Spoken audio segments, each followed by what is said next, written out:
Hi guys, thank you very much for coming and thanks for having me. I'm going to do something I've not done before. I'm going to start by reading a poem in honour of the man that was executed 717 years ago today, murdered actually, for treason against Edward I, William Wallace.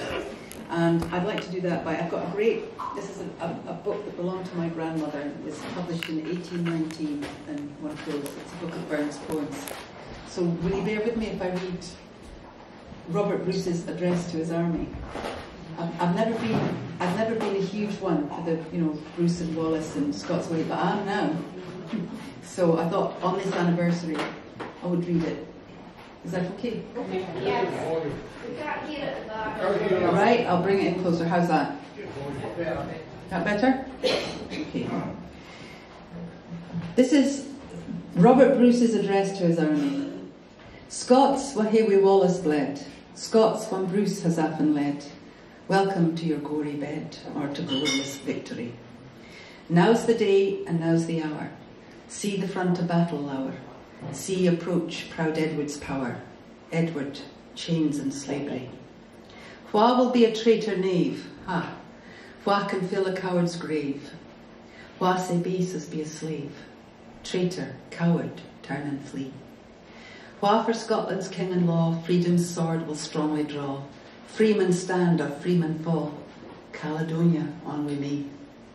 By oppression's woes and pains, by your sons in servile chains, we will drain our dearest veins, but they shall be free. Lay the proud usurpers low, tyrants fall in every foe, liberties in every blow. Forward, let us do our deed.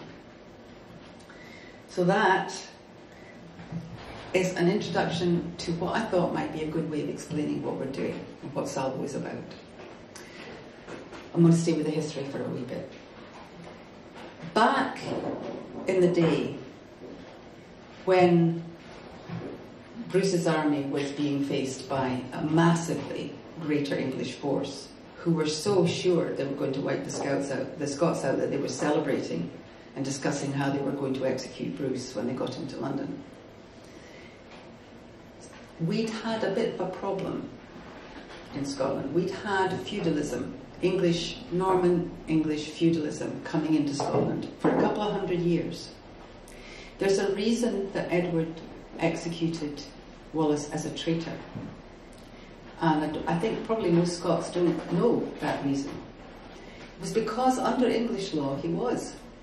And under English law, because Scots kings had sworn fealty to Edward I, and many nobles had sworn fealty to Edward I, that made him their overlord. Now by English law, the king, once he was your overlord, was you had sworn fealty to, took with him everything that you had under you. So if you swore fealty and you had lands, I don't know where, in Galloway, he became the overlord of those lands. Do you follow? Mm-hmm. But in Scotland, they were trying to bring that in. In Scotland, that did not apply. So the English kings, Edward in particular, believed that because Scottish Balliol and so on had sworn fealty to him, that meant that he was the overlord of Scotland, because under Norman, Anglo-Norman law, he would be. Well, at that point, you might know that the Pope, who was the kind of the UN in those days, so think of the Pope as being the United Nations. And he looked at Edward's claim that he was overlord of Scotland, and a couple of 100 years of this nobility coming in, English feudal law coming into Scotland, and these kings or candidates to be kings having sworn fealty to Edward, and said, well, he's right under the law. And so when he executed Wallace, when he executed him as a traitor, he was saying, I am legally, lawfully the overlord of Scotland and the whole land.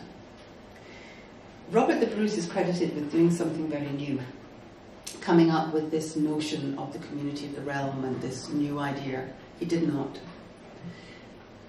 Wallace save Scotland by raising an army from the clans, who covered more than 90% of Scotland. He was at war with the nobility, who worked in a feudal model, but they were tiny. That was a tiny part of Scotland. The clans still covered more than 95% of Scotland. And clan law, which was Scottish law, said that the land isn't owned by anybody. It's held in common by the people. And so if you're going to be the king, or you're going to be a clan chief, then it's the loyalty of the people and the say-so of the people that makes you that. Very different from English law. Wallace raised the clans.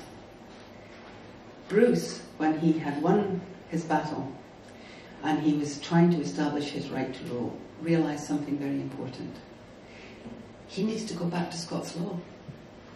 He needed to go back to what applied right across Scotland, that you were king or or chief by election, by the consent of the people, because the people were sovereign. They always had been, since before the time of the Romans.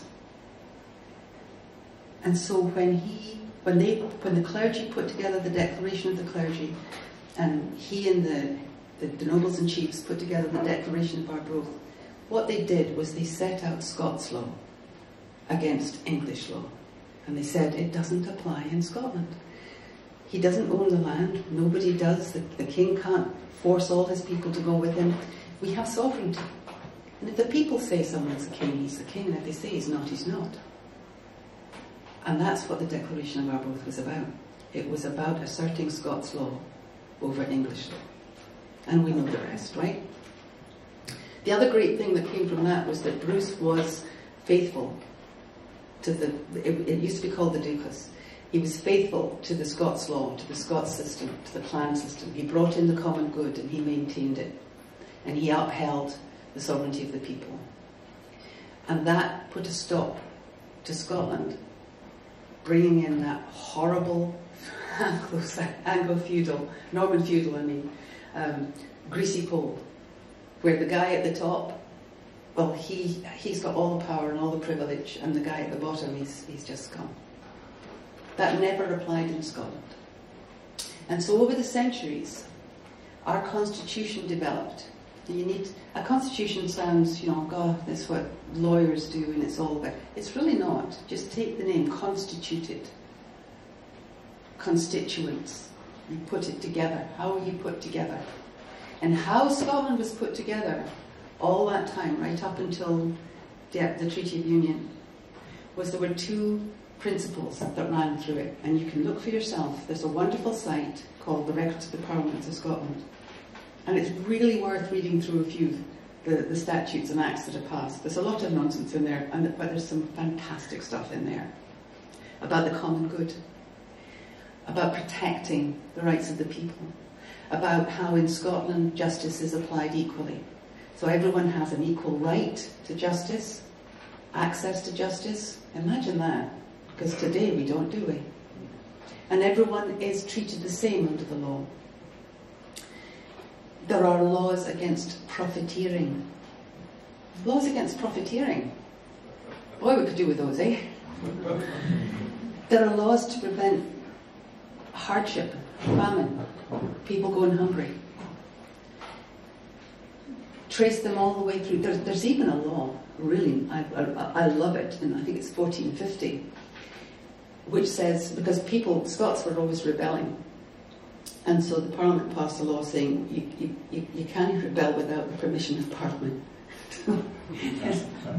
That's kind of a backward saying, yeah, you've got a right to rebel, but make sure we've said okay first. We're just not England. We just never were. Now, when it came to the Treaty of Union, and this is something to be very clear about, this is an international treaty. Right? It's not an odd little thing that isn't really a treaty because it was, done like this one. It is a treaty. A treaty is conducted between two sovereign states.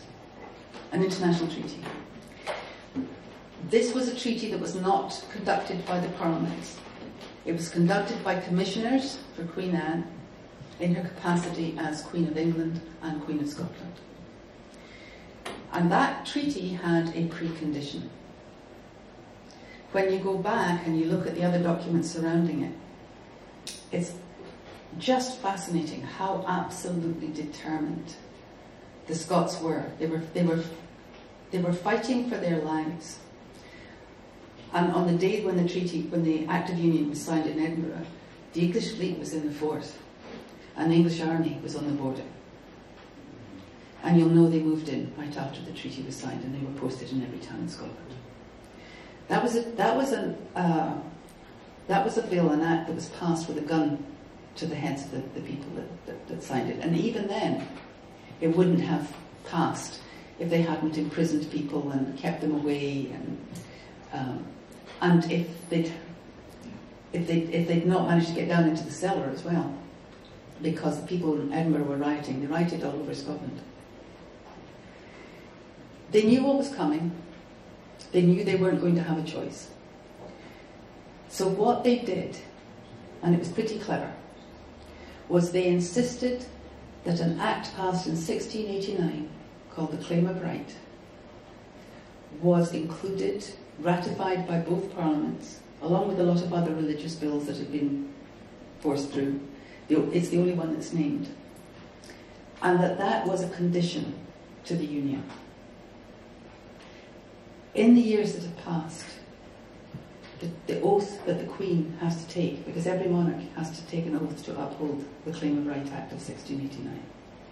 And they've changed the words so that she says, or so the monarch says that they vow to uphold the Scottish religion as under the Claim of Right Act, as if that's all it was.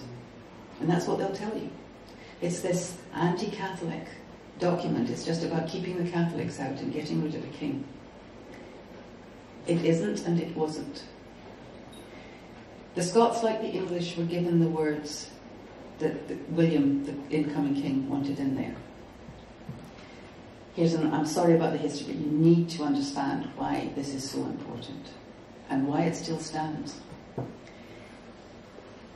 When William was on his way to take the throne, he came with an invasion fleet, and Scotland had just come out of 11 years of invasion. We were invaded in 1650, when the Convention of the Estates declared for Charles II after the death of Charles I.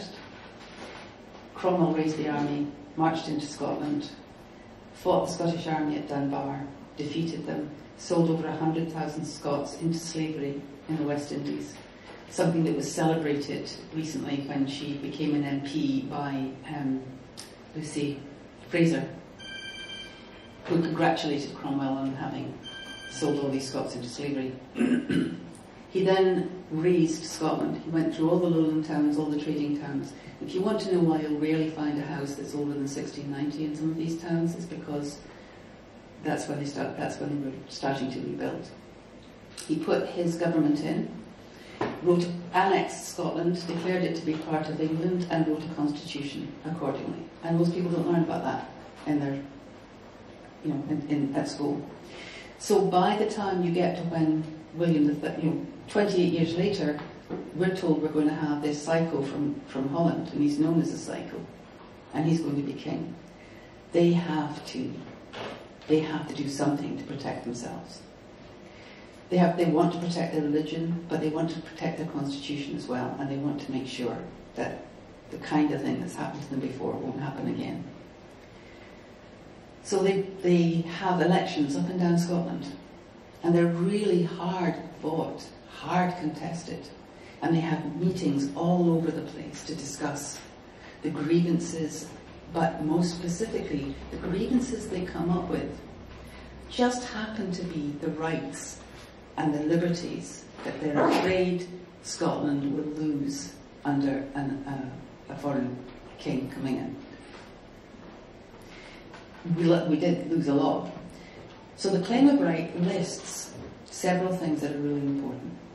It says that Scotland has a fundamental constitution. It says that one of the great crimes committed by James VII and II is that he replaced a legally limited monarchy. Now we read, for monarchy, read government.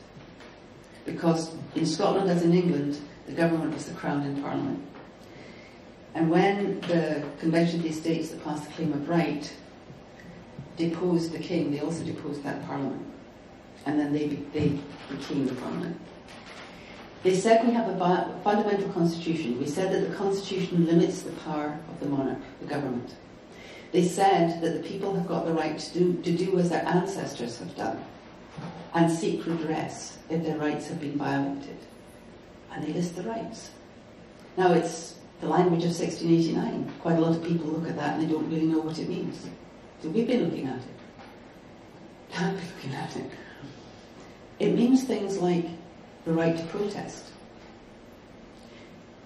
William, after he had ordered the massacre of Glencoe, and then offered Darien, because the Scots were going to put him on trial, and then torpedoed Darien, and then there were riots in Scotland about that, he tried to curtail the right to petition, which actually also meant protest. So he was reminded that he'd taken an oath under the Claim of Right. So then he tried to change the Claim of Right. And the Scottish Parliament passed an act making it high treason to even criticise it. Because that right to protest is a constitutional right of the Scots. Laid out there are our rights. And the thing you've been hearing about, popular sovereignty, from the Declaration of Arbroath, look up all the way to the Claim of Right, the people are sovereign. That doesn't mean you get to vote for a government that you choose. Because what's that called? What is that? If you get a government or a party that says we'll deliver this if we're voted in, and you vote for them and you get what you voted for, what do we call that? Thank you. Democracy. We don't need another word for that, do we? So why do they talk about sovereignty? Because in Scotland, or in England, the state is the authority over the people. The state can tell you what you can and can't do, what you can and can't have. It can take your rights, give you rights. The state is the authority, right? Parliament is sovereign. In Scotland, the state is not the authority. We are. We always were. And that is why that was buried, why it was turned into a religious document. It's nothing but a bit of sectarian law. That's a lie. That's a lie. And all the contemporary documents from the time tell us that. You know, there was a journalist at the time that remarked that the form of government in Scotland would continue, that is, as to limitations of government and obedience under the Claim of Right. Clearly understood what the Claim of Right was. The Constitution describes the relationship between the people and the state. It's how the state is put together. Who's the highest authority? In Scotland it's us. And it always was. So we should not be saying, well, we're sovereign, so we should have democracy. We should be saying democracy is the bottom line. This is Scotland, and this is our law. The fact that the British state has ignored the Scottish Constitution and will tell you that the UK Constitution begins with Magna Carta. The UK Constitution? What's wrong with that? How can Magna Carta have anything to do with Scotland? How can it be the UK Constitution? We have a much better Constitution. You know, much better. And it's uniquely ours. And it reflects why we feel the way we feel. A man's a man for all that. Why we feel that we need to look after one another. That's the common good. That's the other principle that runs through the Scottish Constitution. And it's been buried. But under international law, if we have an international treaty and that has a condition that says that Scotland keeps its constitution, that is binding. The Vienna Convention says international treaties have a binding character And the Latin phrase is pacta servanda sunt, agreements must be kept. So, what's Salvo doing? First of all, saying, look guys, this is who we are, we always were, and what they've done is called colonisation. What they've done is pretend that we're in a voluntary union and taken every single aspect that gives Scotland its individual, unique character, except Scots law, which they've attacked as well, and left us with an English system. We didn't agree to that. In fact, they agreed they wouldn't do it. That condition was ratified by the Scottish and the English Parliament. And guess what? After going back and forward for months, finally managed to confirm the claim of right is still law. It's still law. And all those rights, the right not to be held without trial for an indefinite period. Somebody tell Harry with that, please. The right to protest. Oh yeah, I'm that one. The right not to have to be pursued by the judiciary for your political views. The right to privacy. The right to have any deals that involve public funds publicly overseen outside the Parliament. Prohibitions against giving special private monies. That's called tax breaks in modern terms. Do you know what? We don't need the word socialism. We don't need to worry about that if we bring back our constitution, because Scotland had what most people would recognise as common sense socialism before there was any such thing. That's who we are. We're looking at a colonial oppressor that has never had the slightest intention of letting Scotland go. Never. It hid the one key that we had, the one thing that would have told them we were not legally constituted in Scotland, so that we forgot about it, we didn't know about it. And you don't hide something you're not afraid of. It's been there all this time. But the reason that it's urgent now is that we've jumped through their hoops. We've jumped through every hoop they gave us. They said we needed to get a majority of MPs in Westminster if we wanted independence, and then they laughed. You know, in the days when some of us were struggling to get a quorum when we were at, in the SNP. And then we did it. Then we got a referendum. Oh, and Thatcher gave us a referendum, and she said we had to get some ridiculously high percentage of the vote for it to count. Then they gave us the 2014 referendum. And they told us it would be binding, and it would be once in a generation. But they put it through in law as a consultative referendum only. And why that is important is that if it's only a consultative referendum, there can't be any fraud. It's not binding. So if they rig votes, if they break their vow, if they have the media 70% one way and 30% the other, all the things that would make a referendum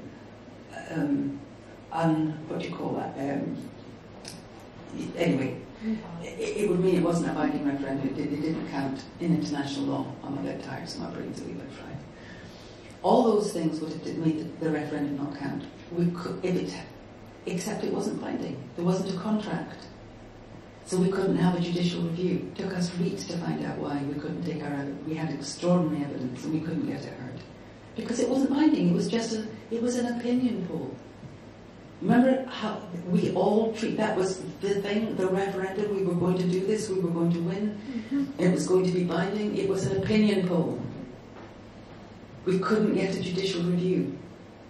Not of the postal ballot, not of the boxes of ballots that we saw switched, not of the bags of ballots that we had handed over to us. We couldn't get anything done. Because that was just an opinion poll. That's what we're up against. So, Salvo's message is, here's the bad news. They are never, ever, ever, ever going to let Scotland go. There is no legal route that Westminster or the courts it has set up can lay out by which Scotland can get its independence. And those who think it can are people who have been told by a card sharp, I've got the deck and it's loaded, and here's the table and here's the game.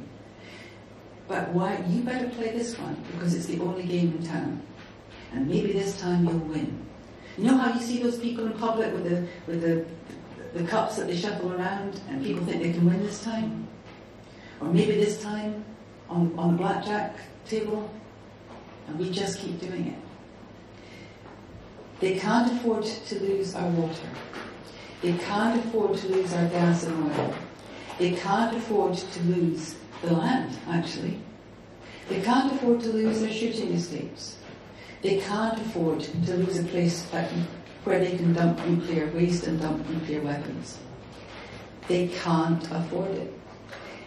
And if Scotland were to leave, taking with it 37% of the UK's GDP, which doesn't include the Scottish produce that goes out of English ports and gets counted as English, we would get to keep 37% of what is currently the UK GDP to distribute among 5 million people.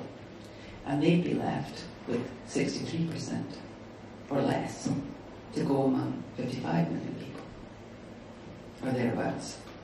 They're not going to do it. So trying to do it via referendum, look, let me tell you, I will get right behind the referendum. I'll do everything I can in my power to campaign for it and make it successful.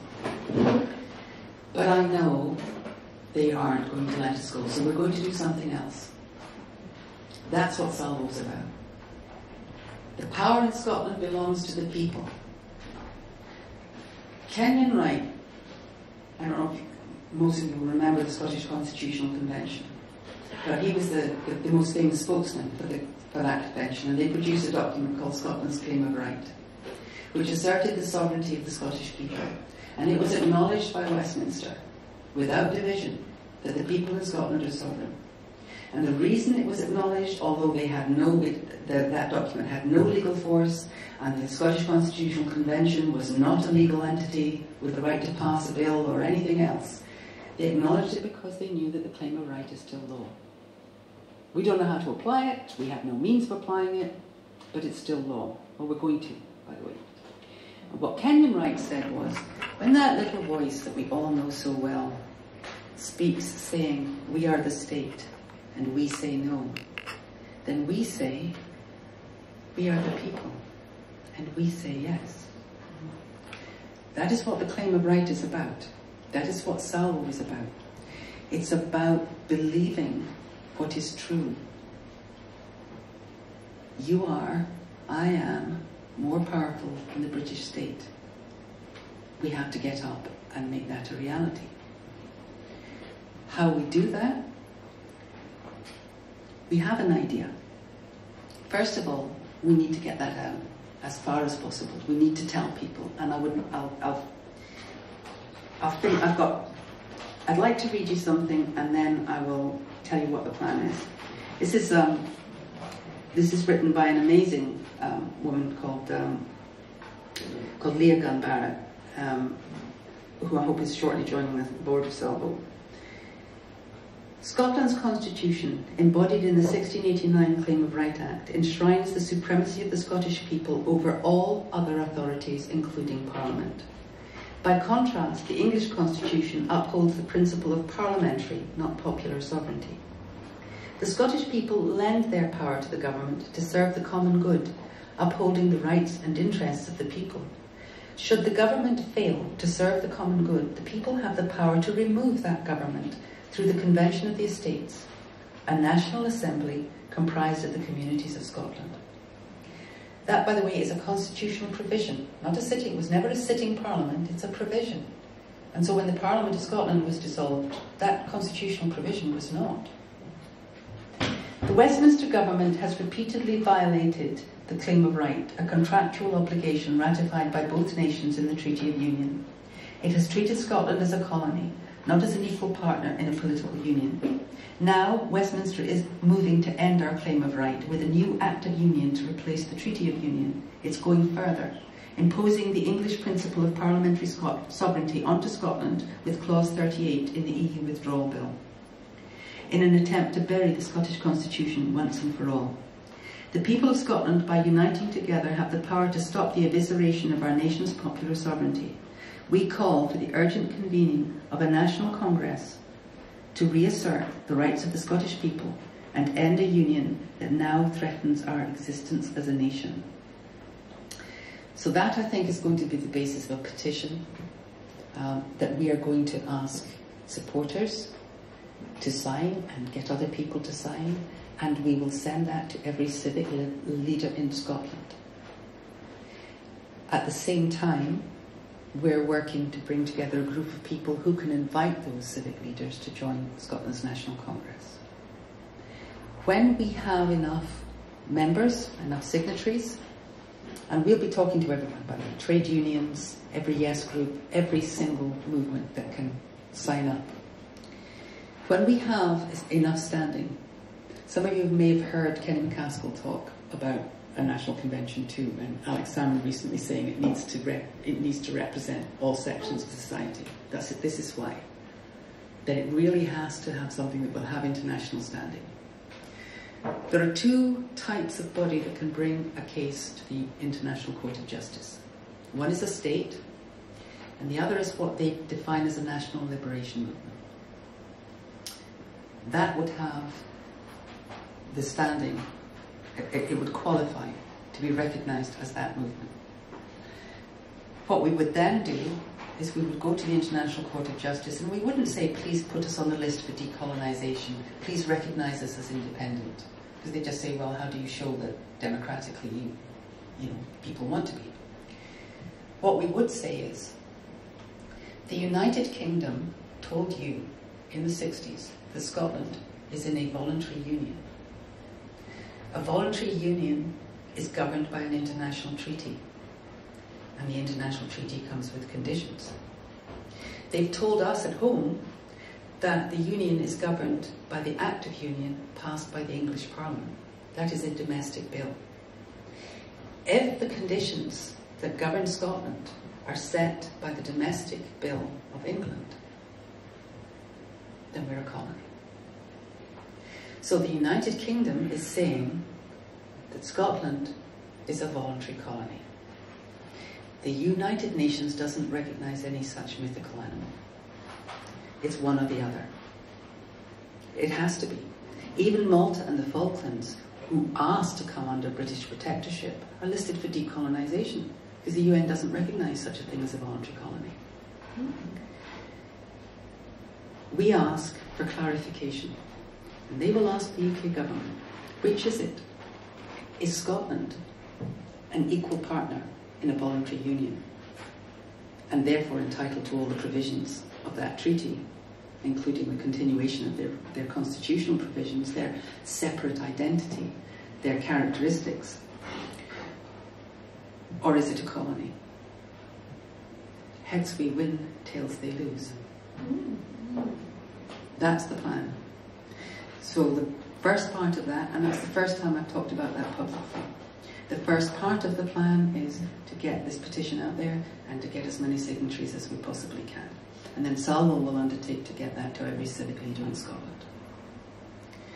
That's how we move, and we move fast, because they officially open what we're calling the Edinburgh Embassy next week. Over 2,000 English civil servants coming in to take over from Holyrood. It's very clear what's happening.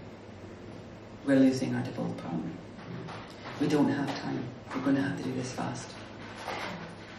And and it's terrifying, and it's kind of overwhelming, but at the same time, if we do it this way, we're looking at seeing provisions back in Scotland for the first time that are really ours. They really define who we are. We look after our own, don't we? None of us can stand the idea of, we've got bairns that they've got malnutrition-related illnesses in Scotland. They've got diseases that are related to malnutrition. The food banks can't cope. Homelessness is of the scale. The councils can't cope with it. And we always had a common good provision in Scotland. And now we've got the energy crisis. And what you might not know is that what Crown lands mean in Scotland is that the lands and resources are owned in common by the people of Scotland. We own that. We own the oil and the gas that they're pulling up, and there's a kind of trusteeship that's handled for us. So on our behalf, these deals are being done so that the fat get fatter and the obscenely wealthy get even more obscenely wealthy, while our people are absolutely desperate and they're getting fat on what belongs to the people of Scotland. That is not true in England. That's not how it works. But it is how it works in Scotland. It still is. They've had to do all kinds of things to get around that. But that's a constitutional provision. We want all that back. And the first step is getting the United Kingdom government, the British establishment, to be forced to say, is Scotland in a voluntary union where the conditions of the treaty or the preconditions of the treaty apply, or is it a colony? And we list it for decolonisation. So that's the plan, that's what we're about. We're going to take a break. I'm sorry that went on longer than I planned. No, I think because you've got the train, I think we'll just go straight into questions and answers if you don't mind. It takes a wee bit. It takes a while to explain that, and I'm not like Leah. I can't do it like that. So questions. Thanks, that was great, Sarah. Thanks. My name's Dave. As regards the idea of colony, I mean, it's been quite recent that Fluffy Mundell, his quotation was that Scotland is not part of the United Kingdom. Sorry, it's not a partner of the United Kingdom, it's part of the United Kingdom. So he's even taken the matter further as regards to obliterate Scotland as well. But additional kind of evidence for the idea of colony was done quite recently by Edinburgh historian Stuart McCartney, that did a lot of work about the sort of like the emphasising how much the occupation army of General Wade is worthies, and the whole network across Scotland really, stands to reason, stands to emphasise the whole thing about a colony. And it's certainly the way that I personally feel. They regarded us as a colony, and it was only when the United Nations began looking at countries for decolonisation that the UK government protested, no. Scotland is and this is in, there are various documents where you can find this definition. Scotland is a sovereign territorial nation. It is in a voluntary union. That was so that we wouldn't go on the decolonisation list. And by the way, we got our devolved parliament because the UN was breathing down Tony Blair's neck. And there was some serious fight because the people had made it clear what they wanted, and if they weren't going to get it, that meant they were a colony. They were being treated as a colony. So we got it under UN. We got our devolved parliament under UN pressure. They're getting really brazen now, and that's because they're desperate. Is there any indication that we might be able to regain that line of communication with the United Nations? Or the line of communication has never been closed. But what has happened is that people have repeatedly gone and said, look, how do we get recognition for independence? And they will say, well, produce some kind of democratic proof that people want it. Salvo's not. Salvo's saying, well, you deal with all that. We're not doing that. We're just saying, what are we? We're not doing that. What are we? Are we a colony or are we in a voluntary union?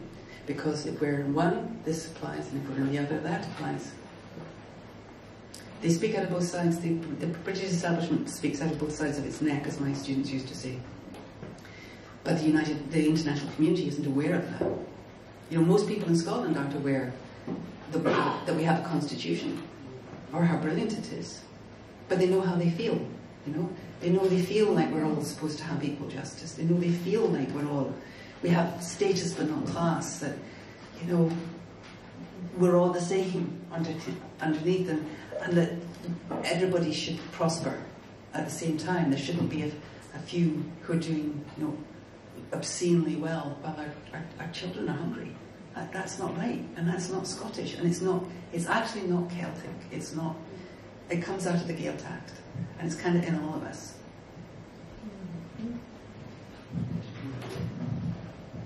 Just out of interest, I mean, speaking about going to the UN, can you not say it's supposed to be a two-way contract?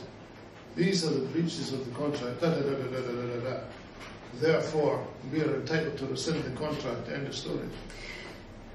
It's not. You think so. It's not as simple as that. What we have to do is establish it with the international community under an international court that we do have that contract. Because the UK government is saying, we do, but it's not really. You're voluntary, but you're not. You're a voluntary colony. So that has to come right out into the public. It has to come right out into this full spotlight of international attention. So that they're told, sorry guys, you simply cannot say that, choose. Once that's there, if we are in a voluntary union with conditions and our constitution, guess what? Then we don't have to have, we will have to have a referendum on whether to rejoin the union. But we can actually, as I like to say, sack them. That's what they did with the claim of right. They sacked that government. They sacked James and they sacked the Parliament. Now, a lot of them were from that Parliament and they just went and became the next one. But officially, that's what they did. That's what we get to do. They've broken the law.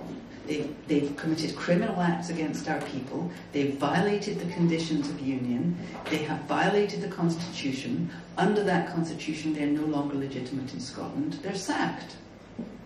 So yes, we can, but we have to get in recognition for the fact that we're either governed under the treaty or we're a colony, and none of those things apply because we're a colony. And that's a big pain to the British state as well, by the way.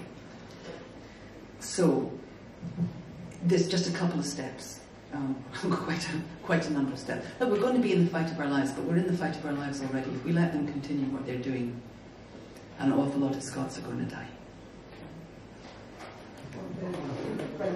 Sarah, you mentioned the 2,000 English civil servants that have moved up to Edinburgh.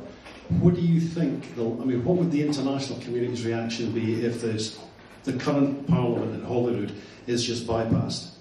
I mean, surely that in itself must be seen as a sort of hostile act. Yes, it will be. The reason that they paid attention to what Scots were asking for in 1988 and 1989, or subsequent to that, the reason that we got our devolved Parliament is because of the Scottish Constitutional Convention.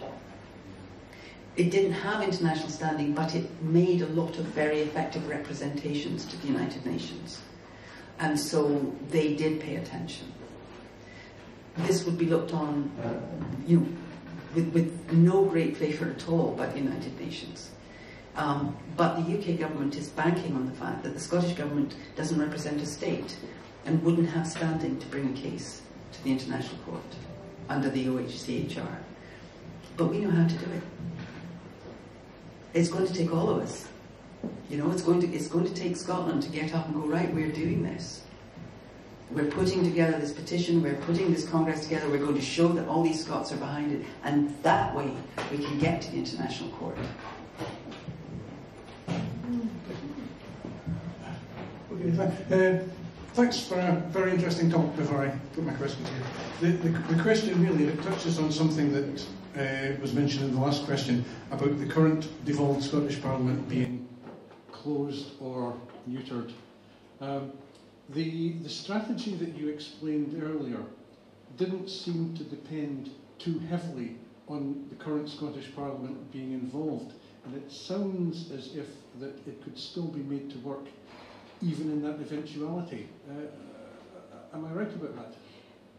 It doesn't involve the Scottish Parliament necessarily at all. It would be much more powerful if the Scottish Government came on board.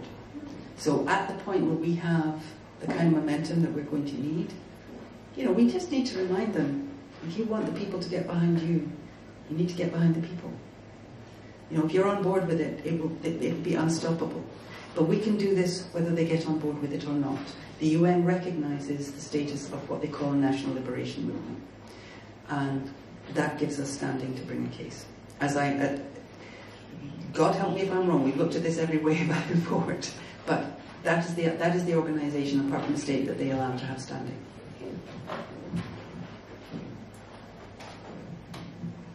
Hi, Sara, Bruce. Good name, isn't it? It's a great name. Just regarding the decision that will soon be made by the UK Supreme Court, will that give us more evidence for our claim if they decide against us? They will argue that,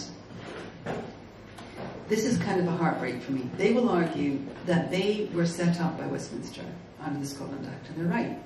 That although the Scottish Executive calls itself the Scottish Government, it's actually the Scottish Executive arm of Westminster. And the power that they have is devolved. And devolved power is power retained. So they have no right to go to referendum. What they should be arguing, and I have, it's so mealy-mouthed and mewling that it's incredibly frustrating. They've talked about Scottish sovereignty, they've mentioned this principle, they don't seem to understand what it means. What they should be saying is, you signed a contract with Scotland. Under that contract, our constitution remains in place. That means the people are sovereign. Now, they've been saying that now for quite some time. The people are sovereign, the people are sovereign. It means that they have a higher authority than Westminster. That's what sovereignty means, the absolute final authority. In Scotland it's the people, in England it's the Parliament. Therefore, in Scotland, you might say no, but if the people say yes, you are bound to obey the people. Therefore, as the devolved arm of Westminster, we are bound to obey the people, and we are going to obey the people. And the international community would uphold that. I do not understand why they're not doing that.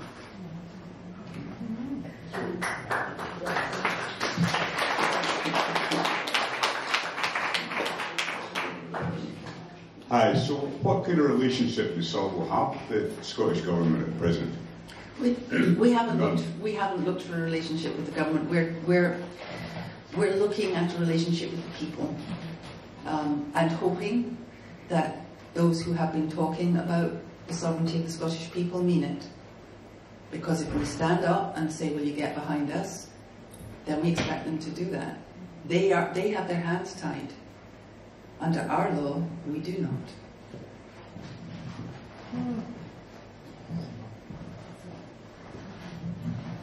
Hi, Sarah.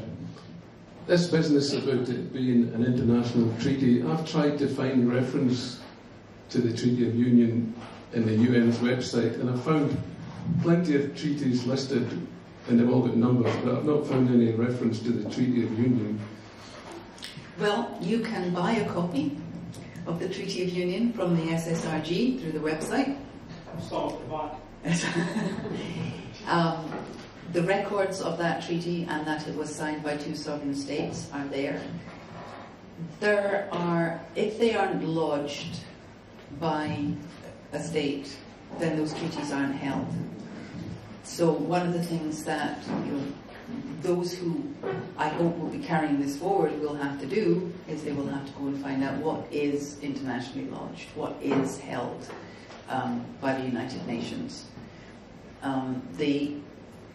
They tend to hold treaties that have been formed since the Vienna Convention, and I can't remember what year the Vienna Convention was, but they do certainly look at older treaties, because you have indigenous treaties and treaties, the treaties that were made between the French and the British when they were dividing America up as a colony, and so on and so forth.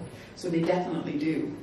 But it may just be that it's pre-Vienna Convention, or it may be that the United Kingdom thought, well, we won't bother lodging this. I can't answer that question.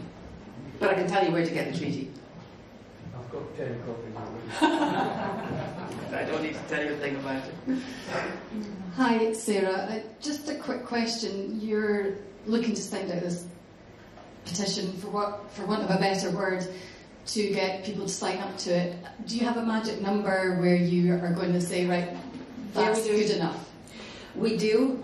We were given some advice by a guy on the SSRG, so we're kind of mostly looking to this side of it, and hoping the SSRG and then some of us kind of cross over will be involved in putting the Congress together.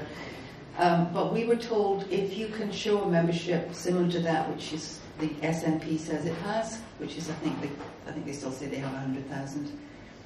That's a significant that's the biggest party in Scotland. You've got the same. If you have the same support as the biggest party in Scotland, you'll get a hearing. But I want at least 1 million.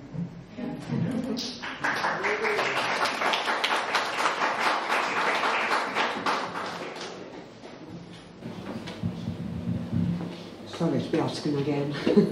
I know that part of the problem in Scotland is we've got this group and that group and the next group and another group here and another group there, and it's trying to get everyone to come together.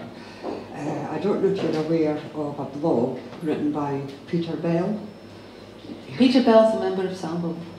Okay, so he is looking to establish a Yes movement party, and online and social media he's trying to get names for that. Is that something that... There are people looking at different strategies, and I can see the point about that's within the political arena, and we can't, that can't be ignored. And that's because if we come to a plebiscite, we have to fight as hard as we can. There's a referendum, we have to try to win it, even if we think we can't. If there's a plebiscite, we have to try to win that. And that means there has to be some kind of platform that when people vote, it's clear they're voting for independence. So that's what he's talking about. It's really important. And we're talking about when all that fails, which we think it will. We'll look. I'm certainly going to be active politically. I'm going to be doing what I can to make anything that happens work. But I am absolutely convinced they've got it so sewn up that we're going to have to play the game on our field. As I keep saying, we've been playing their rigged game at their table with their stacked deck. Let's play football. Move the game. And that's really a big part of what Salvo's about. And when people start to think like that, to start thinking, stop looking at the UK government, the British government's political system and constitution. Start thinking like Scots.